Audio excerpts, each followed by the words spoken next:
আসসালামু আলাইকুম, কেমন আছেন সবাই? সবাইকে অনেক সালাম এবং শুভেচ্ছা। আজকে সম্ভবত বছরের শেষ দুইটা লাউ সংগ্রহ করব, কারণ ঠান্ডা পড়ে গেছে, কালকে থেকে শীত শুরু হবে। তো তাপমাত্রা অনেক নিচে চলে যাচ্ছে, তো সংগ্রহ করি।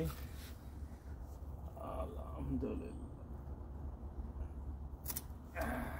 একটা আলহামদুলিল্লাহ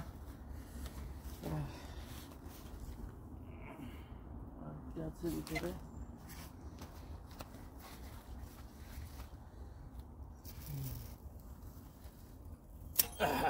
আলহামদুলিল্লাহ,